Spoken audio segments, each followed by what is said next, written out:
ప్రియమైన వర్లరా, చిత్తూరు పట్టణములో Sherman school ఆవరణములో ఈ పరిశుద్ధ స్థలములో నిలబడడానికి అర్హతనిచ్చినటువంటి దేవాది దేవునికి నా యొక్క వందనాలు తెలియజేసుకుంటున్నాను. అలాగే చేరి వచ్చినటువంటి పెద్దలు, పరిచర్య చేస్తున్నటువంటి పెద్దలు, విశ్వాసులు, నా స్నేహితులు, ప్రతి ఒక్కరికి నా యొక్క వందనాలు తెలియజేసుకుంటున్నాను. ప్రియమైన వర్లరా,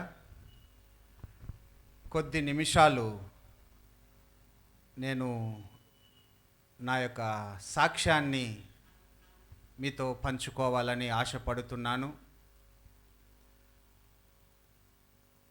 మనము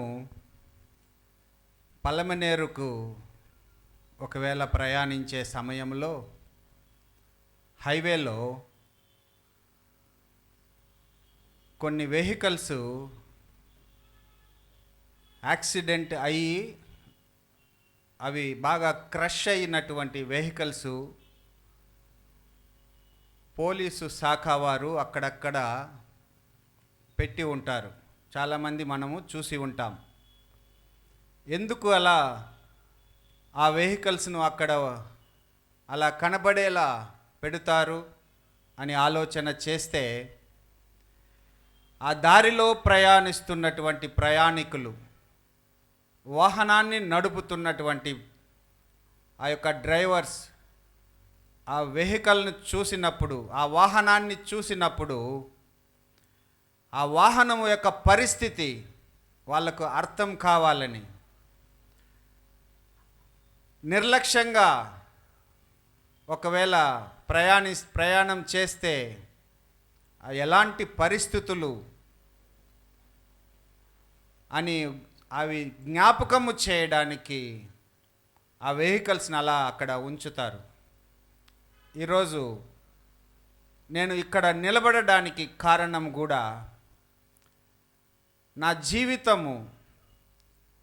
జీవితంలో నేను నడుచుకున్నటువంటి మార్గము అది ఎలాంటిది, దానివల్ల ఎలాంటి పరిస్థితులు నేను ఎదుర్కొన్నానో ఈ విషయాలను తెలియజేయడానికి ఈరోజు దేవుడు ఈ స్థలమునందు నన్ను నిలవబెట్టి ఉన్నాడు.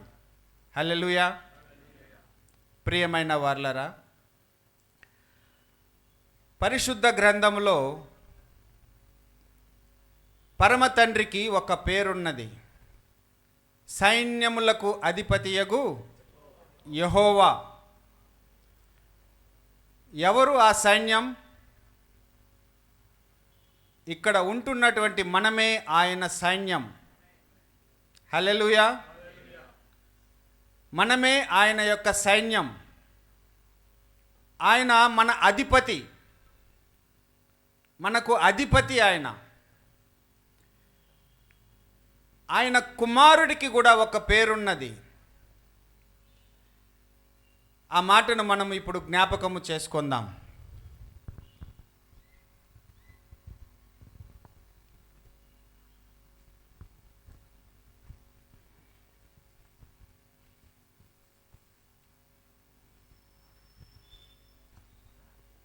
అపోస్తలుల కార్యములు 5వ అధ్యాయము 31వ వచనాన్ని నేను చదువుతున్నాను.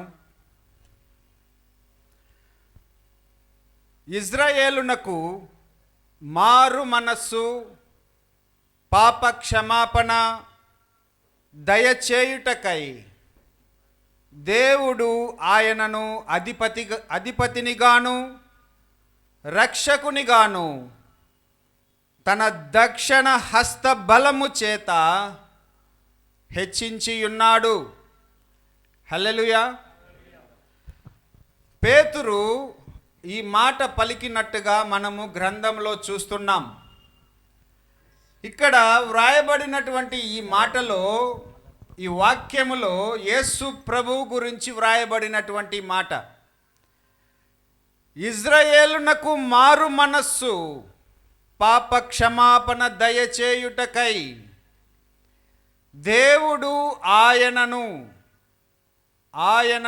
అంటే మన ప్రభువును అధిపతిగాను రక్షకుడిగాను తన దక్షిణ హస్త బలము చేత హెచ్చించి ఉన్నాడు. హల్లెలూయా. మన ప్రభువు అధిపతి, మన ప్రభువు రక్షకుడు. ప్రియమైన వారలారా, మన పెద్దలు ఒక మాట అంటుంటారు, దెయ్యాలు వేదాలు వల్లిస్తాయా? దెయ్యాలు వేదాలు వల్లిస్తాయా? నేను కూడా అపవాది సంబంధిగా జీవించినటువంటి దెయ్యమును పోలిన వాడనే ఈరోజు ఇక్కడ నిలబడి ఈ వేద పుస్తకములో నుంచి కొన్ని మాటలను పంచుకోవడానికి దేవుడు నాకు సహాయం చేసి ఉన్నాడు. హల్లెలూయా. ఇర్మియా గ్రంథంలో ఒక మాట ఉన్నది, చిరుతపులి తన మచ్చలను మార్చుకొనగలదా? మార్చుకొనగలిగిన ఎడల కీడు చేయుటకు అలవాటు పడిన మీరును మేలు చేయవల్లపడును. ఆ చిరుతపులి తన మచ్చలను మార్చుకొనగలిగిన ఎడల, అది మార్చుకుంటుందో ఒకవేళ మార్చుకోలేదో మనకు తెలియదు, కానీ చెడుకు దుర్వ్యసనాలకు అలవాటు పడినటువంటి ఆ మచ్చలు కలిగినటువంటి వ్యక్తిని నేను. దేవాది దేవుడు తన మహాకృపను బట్టి నాలోని ఆ మచ్చలను తొలగించి ఉన్నాడు. హల్లెలూయా. మన ప్రభువుకు అసాధ్యమైనది ఏదీ లేదు. కీడు చేసే ఒక జంతువును పోలి ఉన్న నేను, అపవాది సంబంధి అయినటువంటి నేను, దుర్వ్యసనాలలో జీవిస్తున్నటువంటి నేను, గర్వ హృదయముతో ప్రవర్తిస్తున్నటువంటి నేను 2015వ సంవత్సరములో దేవుని బిడ్డగా మారాను. హల్లెలూయా. నా వయస్సు 39 సంవత్సరములు. నేను దేవుణ్ణి అంగీకరించిన ఆ సంవత్సరము 2015. ప్రియమైన వారలారా, ఈరోజు కొన్ని మాటలు, దేవుని మాటలు నేను మీతో పంచుకుంటాను. దానియేలు గ్రంథంలో దానియేలు ఒక మాట ఇలా వ్రాస్తున్నారు. 9వ అధ్యాయం 14వ వచనములో, మేము మా దేవుడైన యెహోవా మాట వినలేదు గనుక ఆయన తన సమస్త కార్యముల విషయమై న్యాయస్థుడై ఉండి సమయము కనిపెట్టి ఈ కీడు మా మీదకి రాజేసెను. హల్లెలూయా. మేము మా దేవుడైన యెహోవా మాట వినలేదు గనుక ఆయన తన సమస్త కార్యముల విషయమై న్యాయస్థుడై ఉండి సమయము కనిపెట్టి ఈ కీడు మా మీదికి రాజేసెను. ఒక కీడు వచ్చింది. ఒక కీడును దేవుడు అనుమతించాడు. దేని విషయమై? మా దేవుడైన యెహోవా మాట వినలేదు కనుక. మాట వినలేదు కనుక ఒక కీడు వచ్చింది. నా జీవితంలో కూడా దేవుడు ఆయన మాట వినలేదు గనుక ఒక కీడును అనుమతించాడు, ఒక కీడును రాజేశాడు, వచ్చేలా చేశాడు. ఆ మాటలు ఈరోజు కొన్నింటిని మీతో పంచుకుంటాను. ప్రియమైన వారలారా, చిత్తూరులో నేను చదువుకున్నాను, మున్సిపల్ హై స్కూల్, ఇప్పుడు పేరు మార్చబడింది. మొదటి క్లాసు నుంచి మా ఇంటిలో వాళ్ళు నన్ను ట్యూషన్కి పంపించేవాళ్ళు. ట్యూషన్ మాస్టరు చెప్పిన మాట లేదు, హోంవర్క్ కనుక చేయలేదంటే, అడిగిన ప్రశ్నకు జవాబు చెప్పలేదంటే ఒక కర్రతో మమ్మల్ని చేతుల మీద కొట్టేవారు. తరువాత మీకు అందరికీ తెలిసి ఉంటుంది, ఇప్పటి పిల్లలకు తెలియకపోవచ్చు, తొడ మీద గిల్లేవారు.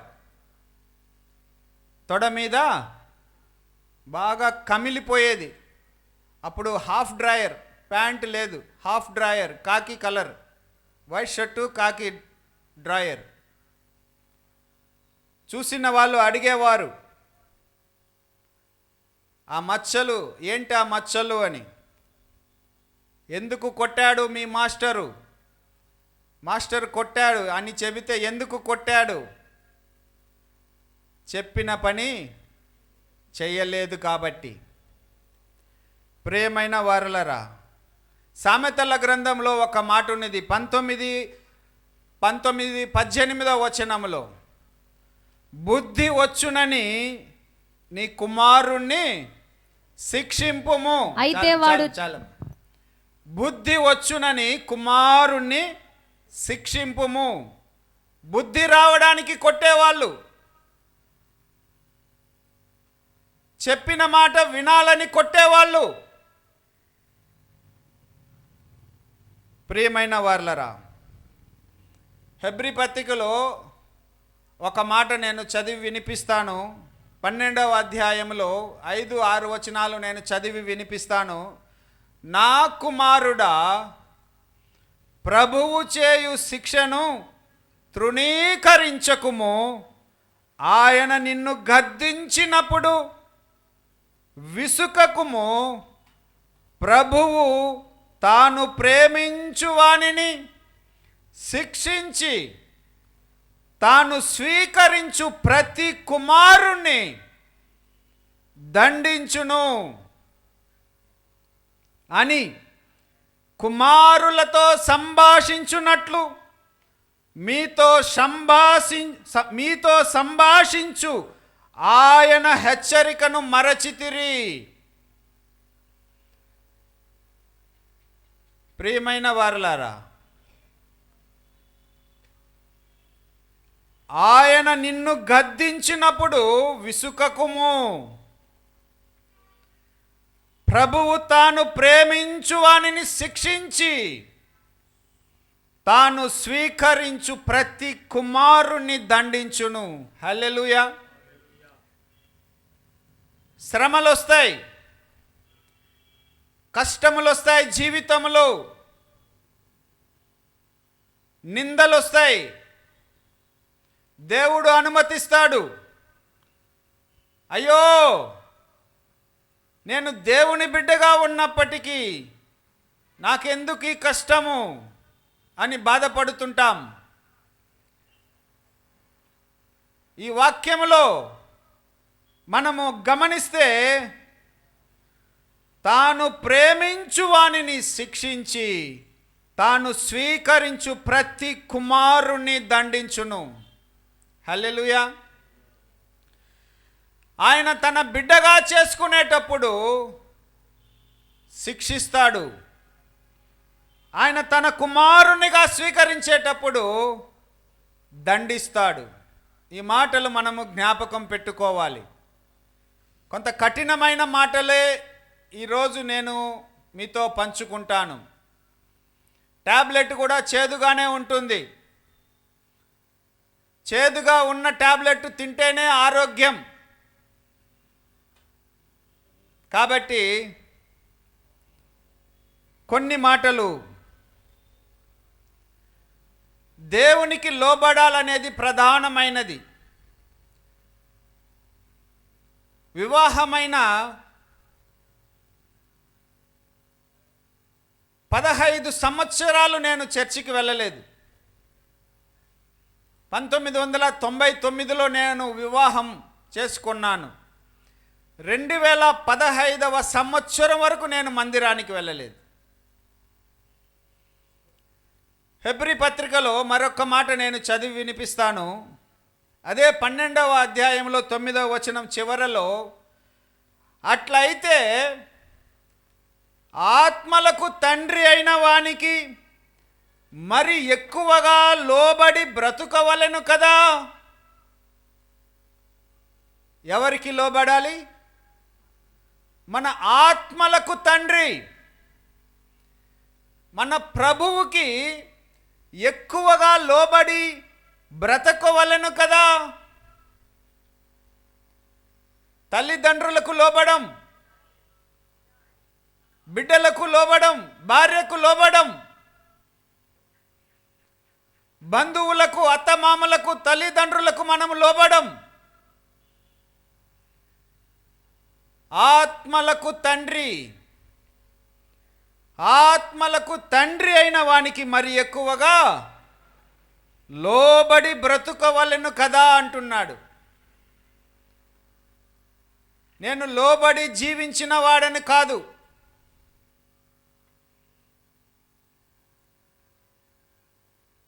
ప్రియమైన వారలారా, యెషయా గ్రంథంలో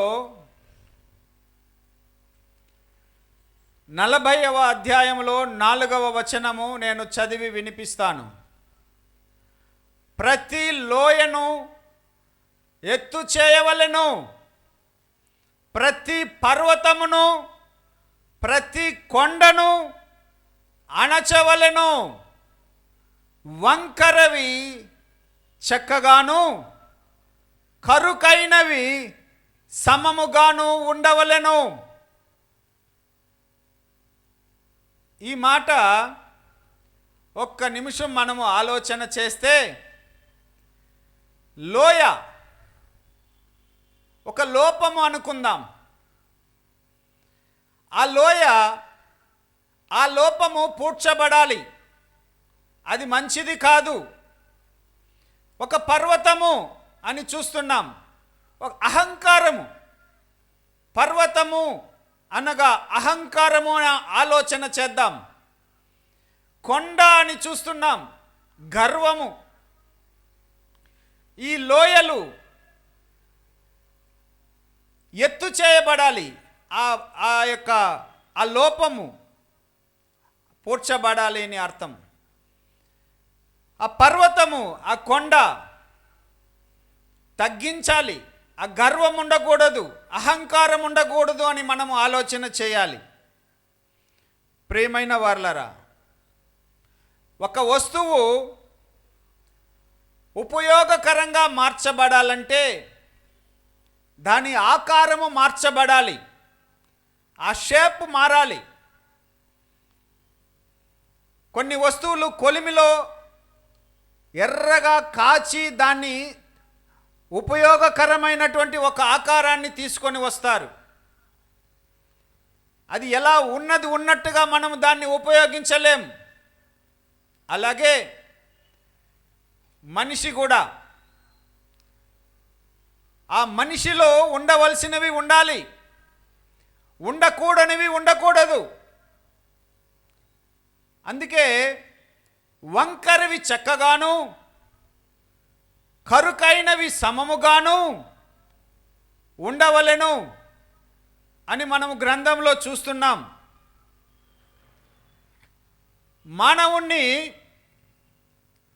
దేవుడు సృష్టించాడు. నేల మట్టితో సృష్టించి ప్రాణమునిచ్చాడు, దేవుడు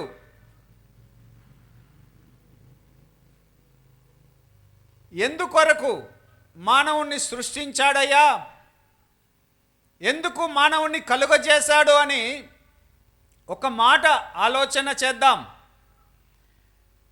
ఆదికాండం 2:8 నేను చదువుతున్నాను. దేవుడైన యెహోవా తూర్పున ఏదెనులో ఒక తోట వేసి తాను నిర్మించిన నరుని దానిలో ఉంచెను. 15వ వచనము చదువుకుందాం.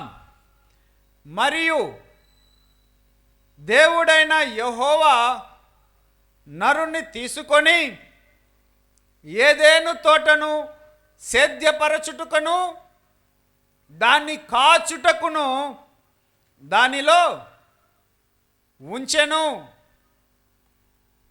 ఎక్కడ ఉంచాడు? ఏదెను తోటలో. దేని కొరకు ఉంచాడు? సేద్యపరచుటకును. తర్వాత చూస్తే దాన్ని కాచుటకును. ఈ మాట ఆలోచన చేస్తే ఒక యజమానుడు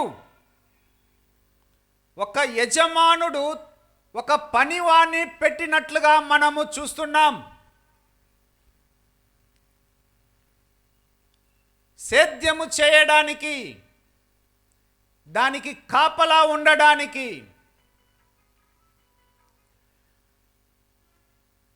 యజమానుడు ఒక తోటమాలిగా ఆదామును అక్కడ ఉంచాడు. అంటే నా యొక్క ఉద్దేశం ఏమిటంటే, చెప్పిన మాట వినేవాడు అని దేవుడు అనుకున్నాడు. ఆదాము వ్యవసాయం చేస్తాడు, కాపలాగా ఉంటాడు అని దేవుడు అనుకున్నాడు. దేవుడు మానవుణ్ణి కలుగజేసింది చెప్పిన మాట వింటాడని. హల్లెలూయా. దేవుడు మానవుణ్ణి సృజించింది తనకు నచ్చిన విధంగా నడుచుకుంటాడని. ప్రియమైన వారలారా, మోసకరమైనటువంటి హృదయము అని మనం గ్రంథంలో చూస్తున్నాం. ఆదాము దేవుని ఆజ్ఞను పాటించలేదు. హల్లెలూయా. ఆజ్ఞాతిక్రమమే పాపము చేశాడు ఆదాం. చెప్పిన మాట వినలేదు ఆదాం. మొదటి సమూయేలులో ఒక మాట ఉన్నది. 15వ అధ్యాయం 22వ వచనములో, అందుకు సమూయేలు తాను సెలవిచ్చిన ఆజ్ఞను ఒకడు గైకొనుట వలన యెహోవా సంతోషించున్నట్లు ఒకడు దహన బలులను అర్పించుట వలన ఆయన సంతోషించునా. మాట వింటే దేవుడు సంతోషిస్తాడు. దహన బలులు కాదు. ఆయన సంతోషించేది మాట విన్నప్పుడే. ప్రియమైన వారలారా, ఆలోచించుము. బలులు అర్పించుట కంటే ఆజ్ఞను గైకొనుటయు, పొట్టేళ్ల క్రొవ్వు అర్పించుట కంటే మాట వినుటయు శ్రేష్టము. దేవుని మాట వినడము శ్రేష్టం. దేవునికి లోబడడము శ్రేష్టం. ప్రియమైన వారలారా, మన యజమానుడైనటువంటి మన ప్రభువు, మన అధిపతి అయినటువంటి మన ప్రభువు సంతోషించాలంటే మనము ఆయన మాటలు వినాలి, ఆయన ఆజ్ఞలు పాటించాలి. ఆయన ఆజ్ఞలను నడుచుకోవాలి. అనుసరించాలి. లూకా సువార్తలో మన ప్రభువు ఒక మంచి మాట అంటాడు. 10వ అధ్యాయం 41వ వచనంలో, అందుకు ప్రభువు, మార్తా మార్తా, నీవు అనేకమైన పనులను గూర్చి విచారము కలిగి తొందరపడుచున్నావు, గాని అవసరమైనది ఒక్కటే. మరియా ఉత్తమమైన దానిని ఏర్పరచుకొనెను, అది ఆమె యొద్ద నుండి తీసివేయబడదని ఆమెతో చెప్పెను. మరియా ప్రభువు పాదాల యొద్ద కూర్చొని ఆయన చెప్పే మాటలు వింటున్నది. మాట వినడము శ్రేష్టం, ఉత్తమమైనది దేవుని మాటలు వినడం. సృష్టికర్త అయినటువంటి దేవుడు ఆదాముని చల్లని పూట వచ్చి మాట్లాడేవాడంట. చల్లని పూట పిలిచి మాట్లాడేవాడు. దేవుడు మాటలు ఆదాముతో మాట్లాడాలని వచ్చేవాడు. ఈరోజు ఈ చల్లని పూట ఒక మంచి వాతావరణాన్ని దేవుడు మనకు అనుగ్రహించాడు. హల్లెలూయా. నిన్న కూడా నేను ప్రార్థన చేశాను, ప్రభువా నా ప్రార్థన డిఫరెంట్గా ఉంటుంది. ఇలా ప్రార్థన చేశాను, తండ్రి నా పాపము క్షమించు, నా అపరాధము క్షమించు, రేపటి రోజు నీచుడైన నేను మీ సన్నిధిలో నిలవబడవలసిన వాడను. వాతావరణాన్ని అనుకూలించు ప్రభువా అని ప్రార్థన చేశాను. ఈరోజు మనకు మంచి వాతావరణాన్ని ఇచ్చాడు. హల్లెలూయా. దేవుడు ఈరోజు మీతో మాట్లాడుతాడు. ఇక్కడ ఉన్నటువంటి ప్రతి ఒక్కరితో దేవుడు మాట్లాడుతాడు. ఎంతమంది సిద్ధంగా ఉన్నాం? హల్లెలూయా చెబుదామా? హల్లెలూయా. ప్రియమైన వార్లరా, పరిశుద్ధ గ్రంథములో నేను కొన్ని వాక్యాలు చదువుతున్నప్పుడు నేను దేవునితో చెప్పిన మాటలు నాకు కొన్ని గుర్తొస్తాయి. 119వ కీర్తన 101వ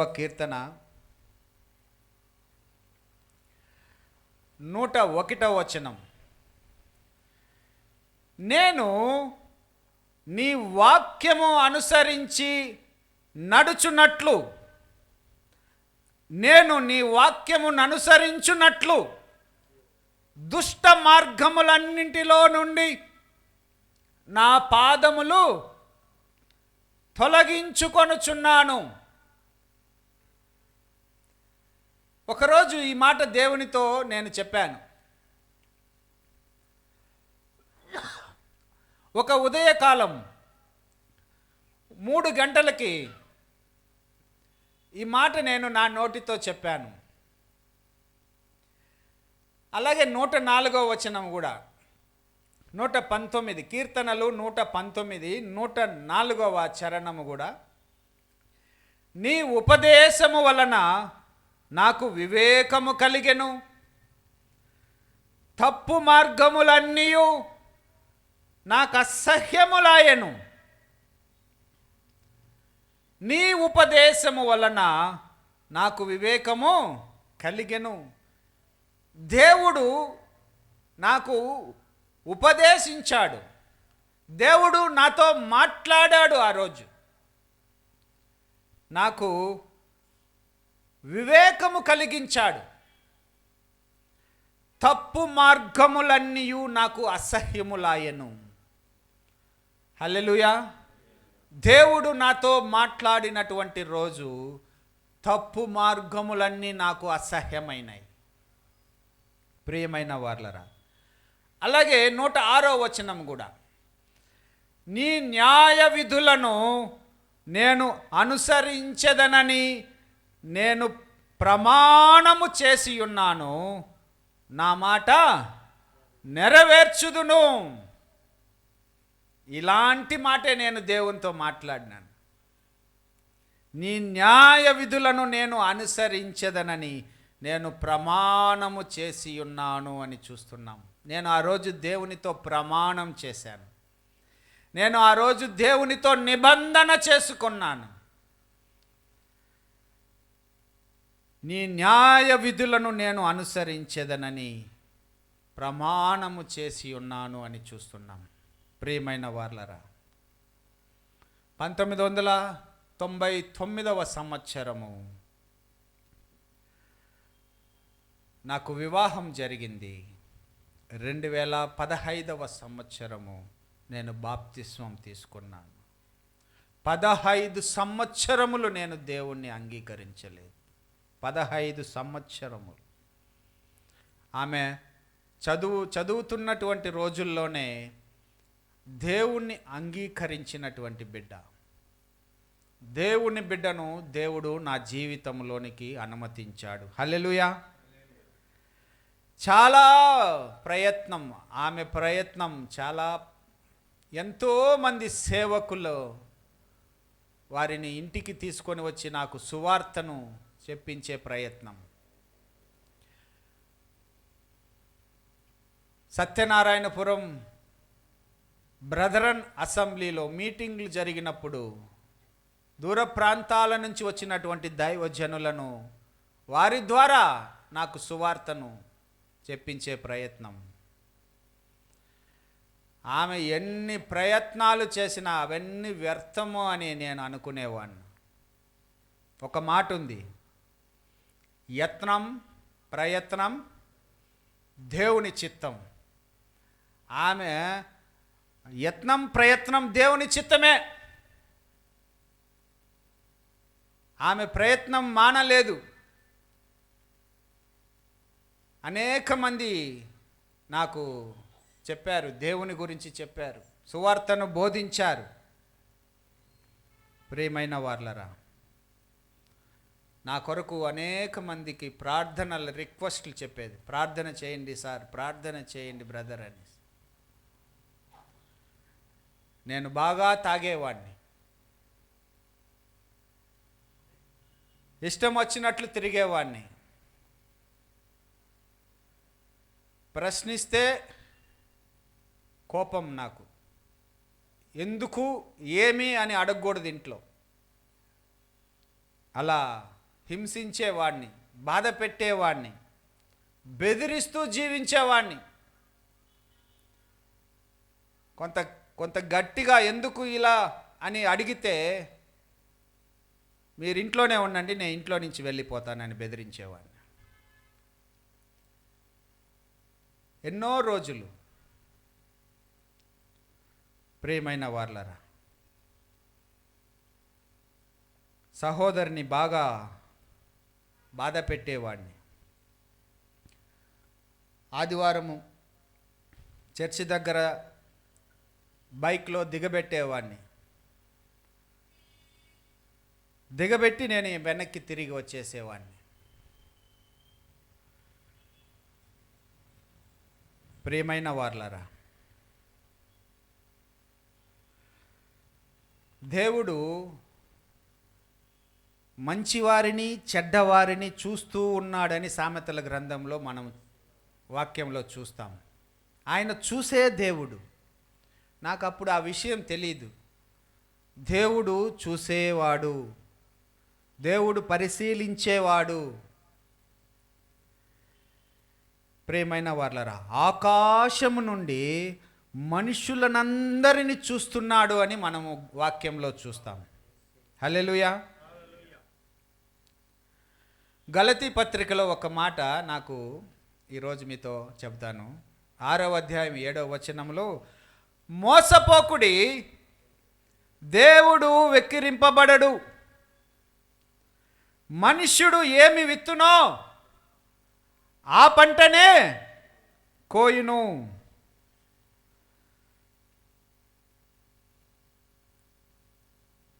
ఏమి విత్తుతాడో ఆ పంటే కోస్తాడు. నీ యొక్క ప్రవర్తన, నువ్వు ఏడిపిస్తున్నావా, బాధ పెడుతున్నావా, అదే నీకు తిరిగి వస్తుంది. ప్రియమైన వార్లరా, కొలస్సీ 3:25లో అన్యాయము చేసిన వానికి తాను చేసిన అన్యాయము కొలది మరలా లభించును, పక్షపాతం ఉండదు. హల్లెలూయా.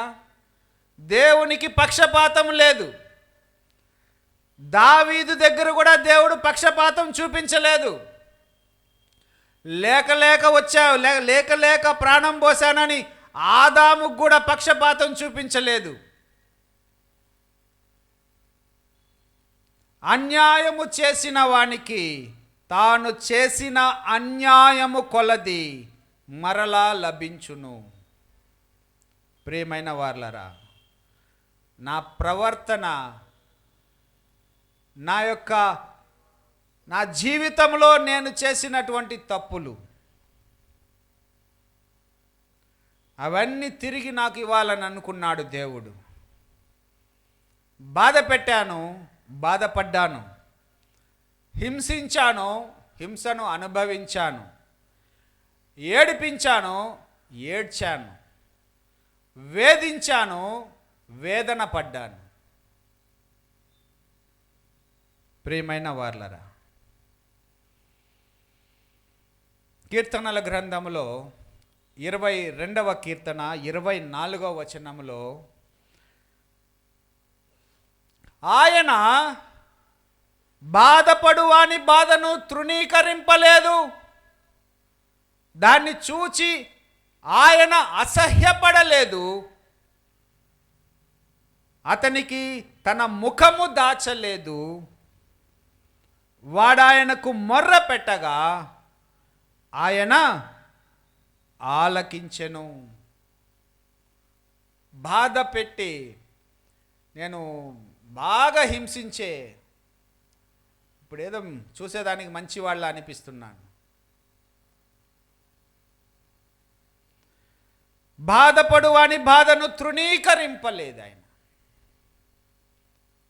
అతనికి తన ముఖము దాచలేదు.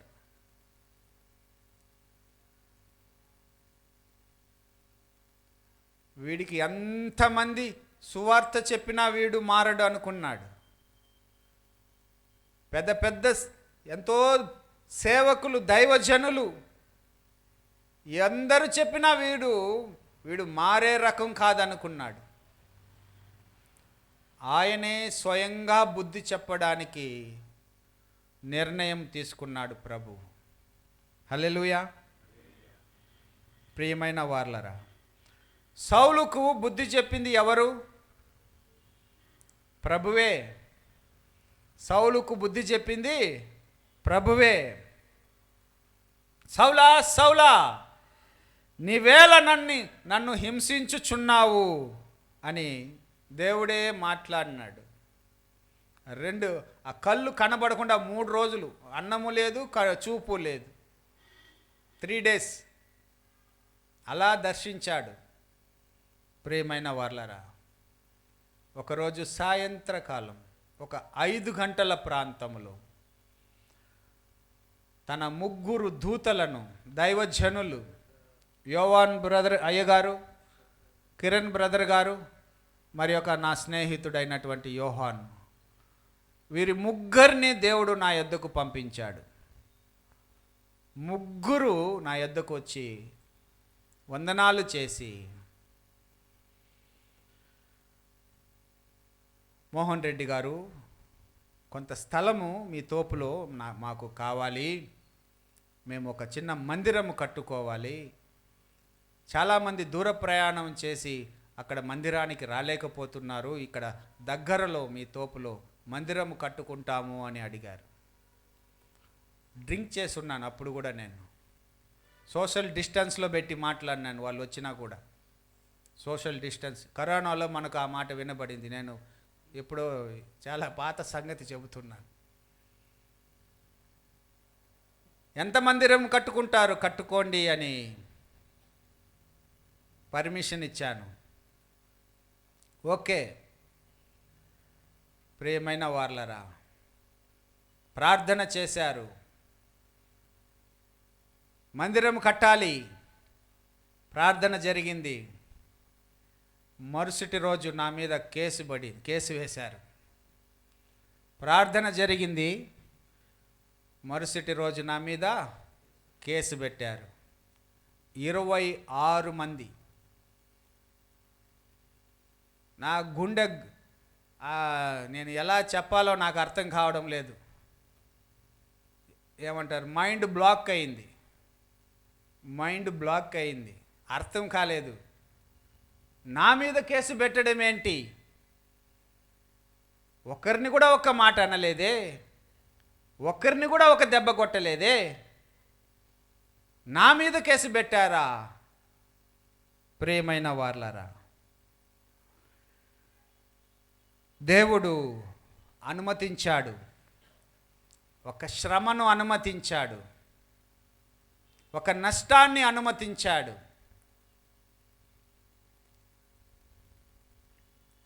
రెండు సంవత్సరాలు పిచ్చి పట్టినోళ్ళలాగా తిరిగాను. హల్లెలూయా. 2 సంవత్సరాలు ఈ చిత్తూరు జిల్లాలో నేను కలువని నాయకుడు అంటూ లేదు, ప్రతి ఒక్కరిని కలిశాను, ప్రతి ఒక్కరితో మాట్లాడినాను. ఎవ్వరి దగ్గర నుంచి నాకు సహాయం దొరకలేదు. 2 సంవత్సరాలు సుమారుగా 2-3 లక్షల రూపాయలు ఖర్చు పెట్టాను. అనేక మంది న్యాయాధికారుల యొద్దకు వెళ్ళాను, లాయర్ల దగ్గరకు వెళ్ళాను. నువ్వొక్కడు, వాళ్ళు 26 మంది నీదే తప్పు అంటారు. మొత్తం చెప్పినా వినే పరిస్థితిలో లేదు. నేను చెప్తాను సార్ ఇలా జరిగిందని, నువ్వేం చెప్పద్దు, నీదే తప్పు, పోతా ఉండు. వాళ్ళు 26 మంది, నువ్వు ఒక్కడు, అంతే, నీ పని నువ్వు, నాకు వేరే పని ఉంది, నువ్వు వెళ్ళయ్యా అంటారు. ఒకరోజు ఆర్డీఓ గారు, నువ్వు పలానా రోజు మా ఆఫీస్కు రావాలి, ఆ పొలం అంతా గవర్నమెంట్ హ్యాండ్ ఓవర్ చేసుకునే పోతుంది, నువ్వు ఆ ఊర్లో లేనిపోని సమస్యలు సృష్టిస్తూ ఉండావు అని ఒక టైం ఇచ్చాడు. ఆ టైంకి నువ్వు వచ్చి వెళ్ళాలి ఆఫీస్కి. సరే సార్, వస్తాను సార్ అని చెప్పాను. ఆ టైం రానే వచ్చింది.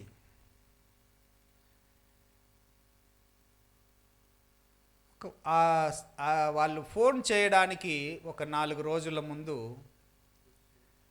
ఒక రాత్రి నాకు నిద్ర పట్టలేదు. పడుకున్నాను, నిద్ర పట్టలేదు. ఆ స్థలము గురించే నా ఆలోచన, ఆ పొలము గురించే నా ఆలోచన. ఇలా ఆలోచన చేశాను, నేనెందుకు బాధపడుతున్నాను, నేనెందుకు ఇంత కష్టపడుతున్నాను? మందిరానికి స్థలం ఇచ్చినందుకే కదా. ఆ రాత్రి ఇది నా ఆలోచన.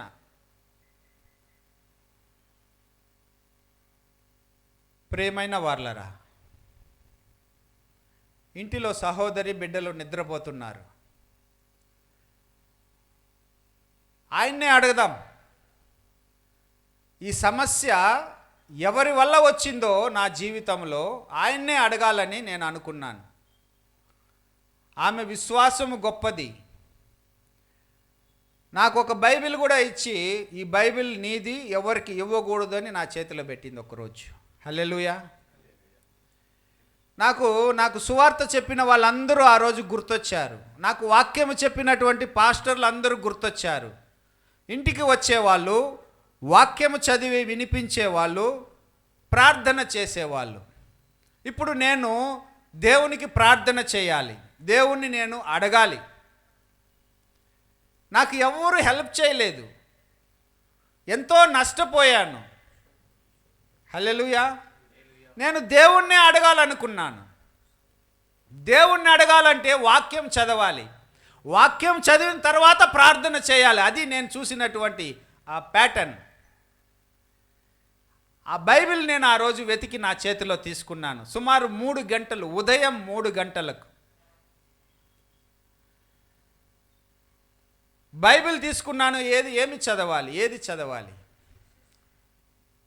ఈ సైజు ఉంది బైబిల్. మొట్టమొదటిసారి నా జీవితంలో బైబిల్ నా చేతిలో తీసుకున్నాను. మొదటి పేజీ చూశాను, ఆదికాండము, ఇలా వరుస క్రమం చూశాను. సామెతల గ్రంథము అని చదివాను. ఇవి చాలా సులభంగా ఉంటాయి అనుకున్నాను. సామెతల గ్రంథం చదవాలని సామెతల గ్రంథం ఓపెన్ చేశాను.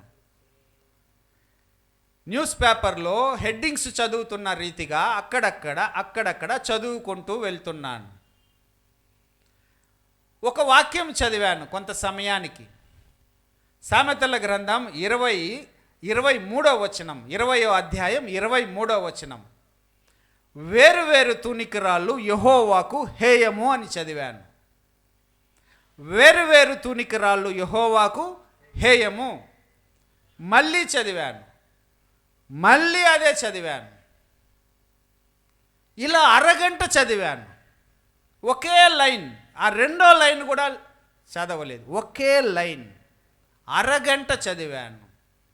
చదువుతూనే ఉన్నాను, ఒకే లైన్. నాకే నా మీద డౌట్ వచ్చింది. హల్లెలూయా. నేనేం చేస్తున్నాను? నాకే డౌట్ వచ్చింది. ఒకే లైన్ చదువుతున్నాను. నాకు నా అంతరాత్మ చెబుతుంది, దేవుడు నీతో మాట్లాడుచున్నాడు అని. హల్లెలూయా. ఒకే లైన్ అరగంట ఎవరన్నా చదువుతారా? అది మొట్టమొదటిసారి బైబిల్ తీసుకున్నటువంటి సమయంలో పరిశుద్ధాత్మ దేవుడు నాతో మాట్లాడుతున్నాడు అని నాకు అర్థమైంది. హల్లెలూయా. నాకు చెమట కూడా పట్టింది. అలాంటి ఆలోచన వచ్చిన వెంటనే చెమట పట్టింది. తరువాత ప్రభువుతో నా యొక్క అంతరాత్మ, ప్రభువా నాకెందుకు ఈ నష్టమో, నాకెందుకు ఈ కష్టం అని అడిగితే, వేరు తూనికరాలు యెహోవాకు హేయమని చూపిస్తావా? నా బాధ ఏంది? మీరిచ్చిన జవాబు ఏంది? నా సమస్య ఏమి? మీ పరిష్కారం ఏమి? ఒక 10 నిమిషాలు నా ప్రశ్న దేవునితో, ఏంది ప్రభువా? కొంత సమయానికి ఒక జవాబు దేవుని యొద్ద నుండి నాకు వచ్చింది. నా అంతరాత్మకు తెలిసింది. రే తాగుబోతాడా, ఒరే తిరుగుబోతాడా,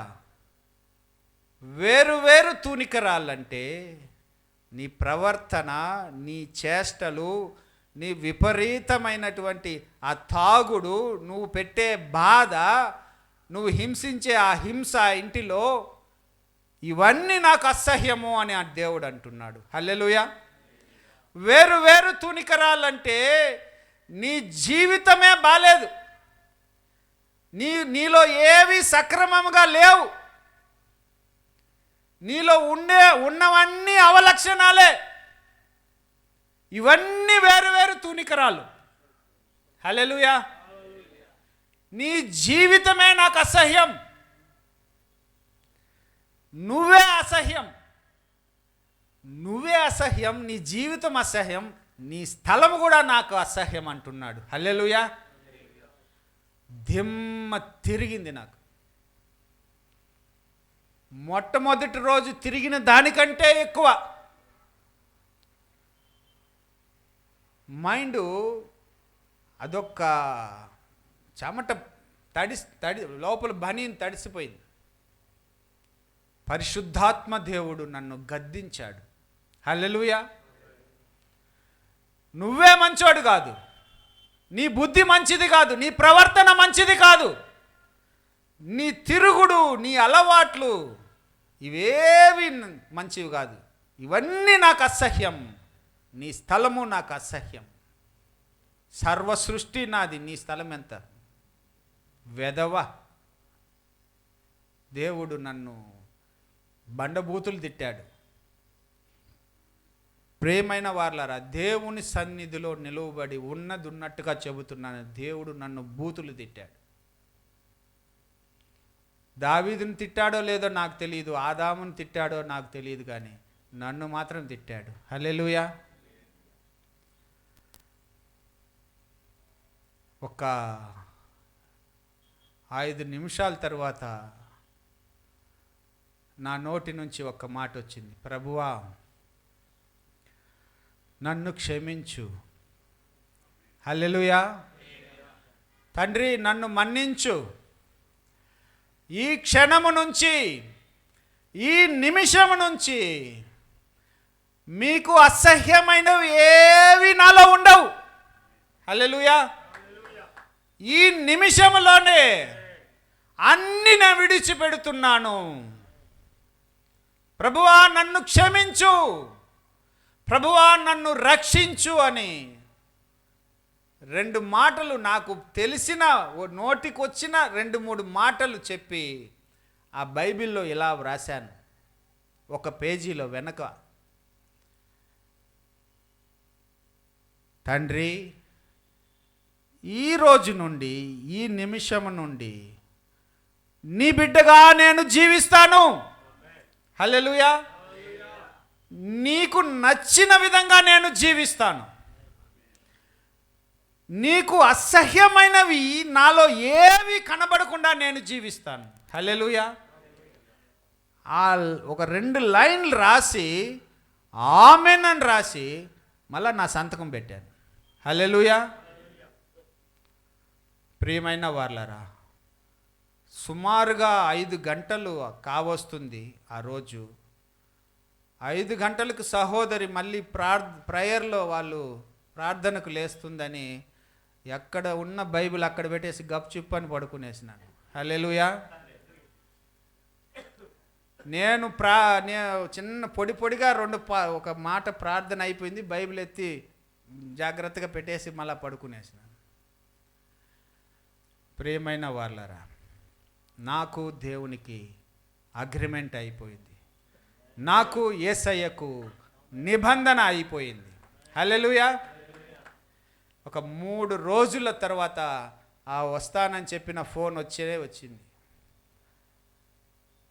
11 గంటలకు నువ్వు ఆఫీస్లో ఉండాలా. సరే సార్. కొంచెం అంటే కొంత విలువైనటువంటి భూమి కాబట్టి కొంత బాధపడ్డాను. వెళ్ళాను. 1 గంట ముందే వెళ్ళిపోయినాను. ఆ రోజు బయటే కూర్చున్నాను. వాళ్ళు పిలిస్తేనే లోపలికి పోవాలి. వచ్చి పిలిచారు, మోహన్ రెడ్డి లోపలికి రావాలి అని. లోపలికి వెళ్ళి కూర్చున్నాను. ఆర్డీఓ గారు కూర్చో అయ్యా అన్నాడు. నేను కూర్చోలేదు. 2 సార్లు చెప్తే కూర్చున్నా. ఎందుకంటే నేను అక్కడ దోషి. 26 మంది కంప్లైంట్ ఇస్తే నేను ఒక్కడిని దోషి ఆడ. నీ ఫైల్ చూడు అన్నాడు. ఒక 20-30 పేజీలు ఉంది ఫైల్. ఎంఆర్ఓ ఆఫీస్ నుంచి ఆర్డీఓ ఆఫీస్ కాడికి వచ్చేసి నేను ఏం చూస్తాను, అట్లా తిరిగేసి మళ్ళీ ఆయన ముందరే పెట్టేసిన.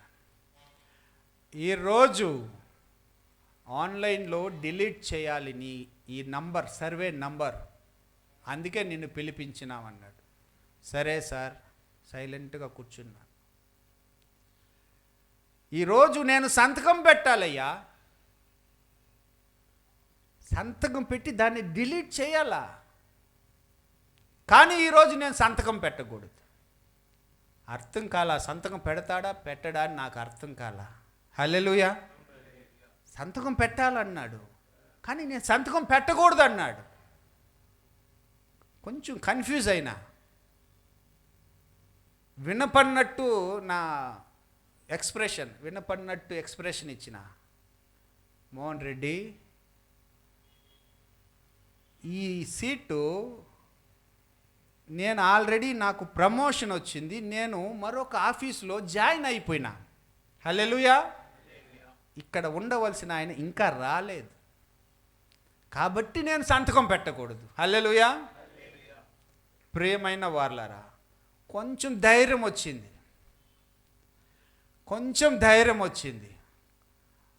అప్పుడు నోరు తెరిచి, సార్ నేనేం తప్పు చేయలేదు సార్, నేను ఎవ్వరి మీద నేను ఎలాంటి ఒక తిట్టు లేదు, ఎవరిని ఏమనలేదు సార్, 26 మంది ఎందుకు కేసు పెట్టినారో నాకు అర్థం కాలేదు సార్ అన్నాను. కొన్ని జరిగిన విషయాలు చెప్పాను, వెళ్ళడము, ప్రార్థన చేయడము. హల్లెలూయా. రాజుల హృదయాలను నీటి కాలువల వలె మార్చే దేవుడు. హల్లెలూయా. ఏ అధికారి ఆ యొక్క స్థలమును డిలీట్ చేయాలో ఆ అధికారి హృదయాన్ని కదిలించి దేవుడు గొప్ప కార్యం చేశాడు. హల్లెలూయా.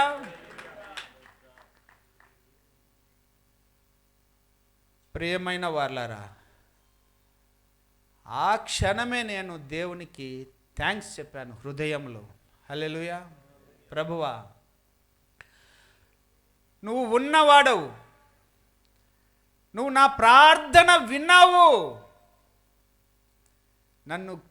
నన్ను సిగ్గుపడకుండా నువ్వు రక్షించావని నేను దేవుణ్ణి స్తుతించాను. ఆ సార్ గారే చలానా కట్టమన్నాడు, సర్వే వాళ్ళని రమ్మని చెప్పాడు. అందరూ వచ్చి ఆ పొలమంతా సర్వే చేసి ఒక మాట చెప్పారు. ఆ రోజు నేను ఒక్కనే ఉన్నాను. ఆ రోజు కూడా నేను ఒక్కనే ఉన్నాను. సాధారణంగా 4 ఉంటారు మా వర్క్షాప్లో, వాళ్ళు కూడా లేరు, నేను ఒక్కనే ఉన్నాను. మేడం కూడా ఉన్నారు, అందులో సర్వేయర్లో మేడం కూడా ఉన్నారు. ఆ మేడం గట్టిగా ఒక మాట అన్నారు, ఇక్కడ ఉన్న ఎవరు ఊరోళ్ళందరూ రండి దగ్గరికి. కొంతమంది వచ్చారు, కొంతమంది రాలేదు. కంప్లైంట్ ఇచ్చిన వాళ్ళు అసలు రాలేదు, ఉండే వాళ్ళు వచ్చారు, చూడ్డానికి వచ్చారు, సర్వే జరుగుతూ ఉంది. మరొక్కసారి ఈ సర్వే నంబర్ మీద ఎవరైనా ఎక్కడైనా కంప్లైంట్ ఇస్తే వాళ్ళ మీద మేమే కంప్లైంట్ ఇస్తామని చెప్పారు. హల్లెలూయా. ప్రతి మూల కరెక్ట్గా ఎక్కడ ఉన్నాలో అక్కడే ఉంది బౌండరీ. మరొక్కసారి ఈ విషయంగా మీరు వచ్చి ధర్నా చేసినా, ఆయన మీద పేపర్లో వేసినా మేము మీ మీద కంప్లైంట్ ఇస్తామని చెప్పారు. హల్లెలూయా. ప్రియమైన వాళ్ళరా, దేవుడు నా జీవితంలో చేసినటువంటి కార్యం, తన బిడ్డగా మార్చుకున్నటువంటి తన ప్రణాళిక, ఒక 10 రోజుల తర్వాత అమ్మా బాప్తిస్వం తీసుకుంటానని చెప్పాను. హల్లెలూయా. బాప్తిస్వం అంటే తెలుసా నీకు? నాకు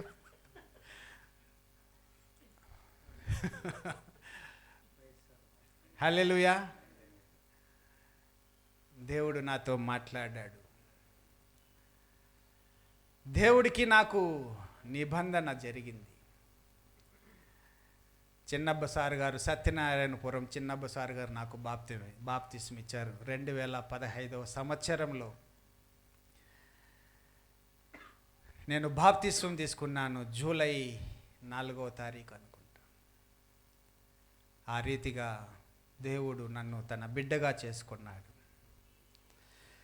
నేను నీ వాక్యమును అనుసరించున్నట్లు దుష్ట మార్గములన్నింటిలో నుండి నా పాదములు తొలగించుకొనుచున్నాను. నేను తొలగించుకొన్నాను.